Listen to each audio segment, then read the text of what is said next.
Guys, ngayon naman samahan ninyo akong pumunta doon sa may nasalanta ng tsunami. Sana mag-enjoy tayo kung ano man yun. Ngayon, yung hospital na yun ay gawang mong Pinoy. Kaya I think better na mapasyalan natin kasi yun ang kaisa-isang natira na hospital dito sa Sendai. Yung trahedya noong 2011 dito sa Japan. Yun yung pinakamalaking trahedyang nangyari dito sa Japan. Halos wala nang natirang mga bahay, guys. Yung road na to ay bago na yan. Mula nung nagka-trahedya, tinanggal yung mga ibang mga bahay dyan. And then gumawa sila ng bagong road. Kaya guys, let's go! Kaya kung umabot ka hanggang dito sa video na to, sana pakiiwan kung saan kayo nanonood para malaman ko kung saan nakarating ang video natin. Dati napanood ko to sa YouTube, guys, nga lang ngayon pinahanap ko sa YouTube, hindi ko na makita. Kaya ako na mismo ang naghanap sa lugar na to.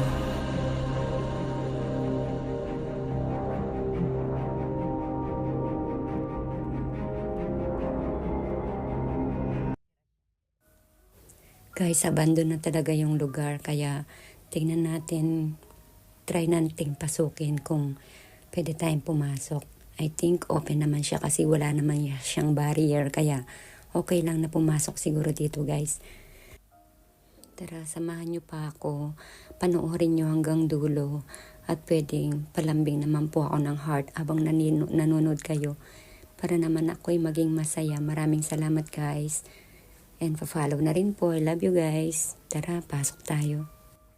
Ito yung natira nung nagkaroon ng tsunami.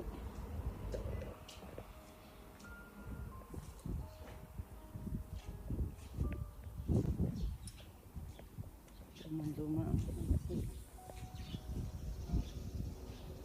Tiniran na lang ng mga ibon.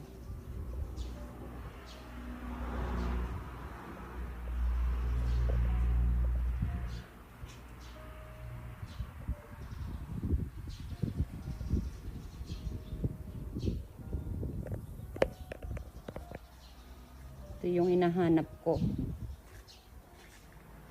Uy.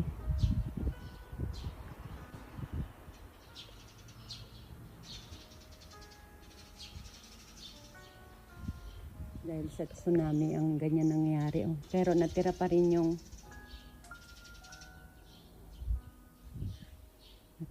siya kasi gawa concrete. Tingnan nyo yung ano niya, kahoy, merong kahoy pero matatag ang pagkagawa niya. Daming ibon, may mga kortina po, pinabayaan na lang na ganyan.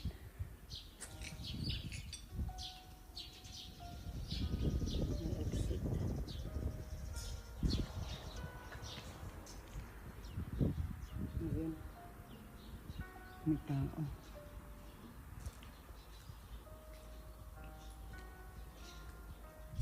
Nasira na lang siya talaga ng ng tsunami. Ito yung kitchen, siguro yan. Tapos may rep. Yung control ng CR. Uy, meron doon.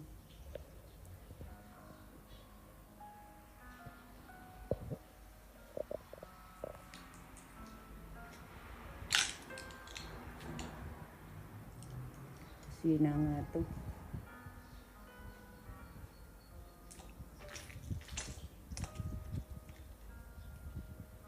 Merong bag. Baka may pera yan sa loob.